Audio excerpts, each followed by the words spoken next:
Best tourist places in Badrinath. दोस्तों आज हम आपको बताएंगे बद्रीनाथ की टॉप 5 घूमने वाली जगह। नंबर 5 माड़ा गांव। बद्रीनाथ के पास घूमने के लिए सबसे अच्छे आकर्षणों में से एक है और इसे अंतिम भारतीय गांव के रूप में भी जाना जाता है, जो तिब्बती चीनी सीमा पर स्थित है। माड़ा गांव सरस्वती नदी के तट पर समुद्र तल से 1000 फीट की ऊंचाई पर स्थित है। माड़ा गांव भारतीय मंगोलिया जनजातियों द्वारा बसाया गया है, जिन्हें भेटिया के नाम से भी जाना जाता है। गांव में लगभग 180 घर हैं और लगभग 600 लोगों की आबादी है। गांव के लोग संस्कृति रूप से भी बद्रीनाथ मंदिर की गतिविधियों और मठ मूर्ति के वार्षिक मेले से जुड़े हुए हैं। वे मंदिर के समापन के दिन देवताओं को चोली चढ़ाकर एक वार्षिक पारंपरिक कार्य करते हैं। जब अप्रैल मई में बद्रीनाथ मंदिर फिर से खुलता है तो वे अपनी जनजाति की संस्कृति और परंपराओं को जीवित रखने के लिए यहाँ 6 महीने तक आते हैं और रहते हैं। बाकी साल वे चमोली में रहते हैं। बद्रीनाथ से सिर्फ 3 किमी दूरी माड़ा गांव एक दिलचस्प जगह है, जहां आप पहाड़ों पर गाड़ी चलाते हुए छोटे घरों और हस्तशिल्प की दुकानें भी देख सकते हैं। नंबर 4 भीमपुल। क्या आपने कभी 2 नदियों के संगम का मजा लिया है? अगर नहीं तो भीमपुल से आप 2 पवित्र नदियां सरस्वती और अलकनंदा नदी के संगम से लुभाने दृश्य देख सकते हैं। ऐसा कहा जाता है कि स्वर्गरोहण नामक स्वर्ग जाने के रास्ते में महाभारत के पांडवों को बद्रीनाथ मंदिर के पास सरस्वती नदी पार करनी पड़ी थी, पर उनकी पत्नी द्रौपदी नदी पार करने में असमर्थ थी। इसीलिए भीम ने नदी की धारा में एक बड़ी चट्टान इस तरह रख दी कि एक पुल बन गया। इसी चट्टान को अब भीमपुल कहा जाता है। जब आप भीमपुल पर होंगे तो आपको एक दुकान भी दिखेगी, जिसे भारतीय सीमा की आखिरी दुकान कहा जाता है। यह जगह अपने इतिहास और शानदार दृश्य के कारण बद्रीनाथ के पास घूमने के लिए सबसे अच्छी जगहों में से एक है। अगर आप बद्रीनाथ जाएं तो इस जगह अवश्य घूमकर आएं।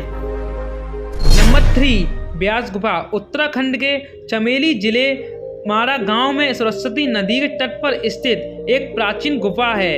आपको बता दें कि माड़ा गांव भारत चीन सीमा पर स्थित आखिरी भारतीय गांव है। ब्यास गुफा वह स्थान माना जाता है जहां ऋषि व्यास ने भगवान गणेश जी की मदद से महाभारत महाकाव्य की रचना की थी। उन्होंने 18 पुराण, ब्रह्मा सूत्र और 4 वेदों की भी रचना की। आप अब गुफा में जाएं तो आपको वह महर्षि व्यास की कुछ मूर्तियां भी देखने को मिलेंगी, जिन्हें तीर्थ यात्रा द्वारा पूजा जाता है। गुफा की एक खास विशेषता जिसकी छत है, जो उनकी पवित्र लिपियों से पवित्र से मिलती जुलती हैं। यह उत्तराखंड की सबसे प्राचीन गुफाओं में से एक है, जो सदियों से पर्यटकों को लुभाती रहती हैं। इस जगह से जुड़ी एक दिलचस्प कहानी भी है, जो भगवान गणेश जी से टूटे हुए दांत की व्याख्या करती है। दोस्तों अगर आप बद्रीनाथ जाएं तो ब्यास गुफा अवश्य घूमकर आएं। नंबर 2 नारद कुंडी। बद्रीनाथ के पवित्र शहर में स्थित नारद कुंड बद्रीनाथ के पास प्रमुख पर्यटक आकर्षणों से एक है। यह सच में एक खूबसूरत गर्म पानी का कुंड है।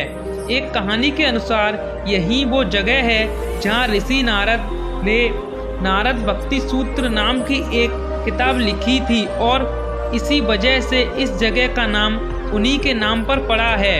यह भी कहा जाता है कि संत आदि संस्काराचार्य को नारद कुंड में भगवान विष्णु की एक मूर्ति मिली थी। नारद कुंड में एक चौंका देने वाली बात यह है कि यहाँ का पानी सर्दियों में बर्फीली के बावजूद पूरे साल गर्म रहता है। आप यहाँ किसी भी समय आए तो यह पानी गर्म ही मिलेगा। नारद कुंड बद्रीनाथ धाम जाने वाले के लिए एक महत्वपूर्ण जगह है, क्योंकि भक्तों को मंदिर जाने से पहले इस पवित्र कुंड में डुबकी लगानी पड़ती है। और ऐसा इसलिए किया जाता है क्योंकि इसे भक्तों को आत्मधिक शुद्धता मिलती है। दोस्तों अगर आप आएँ तो इस कुंड में जरूर नहाकर जाएं।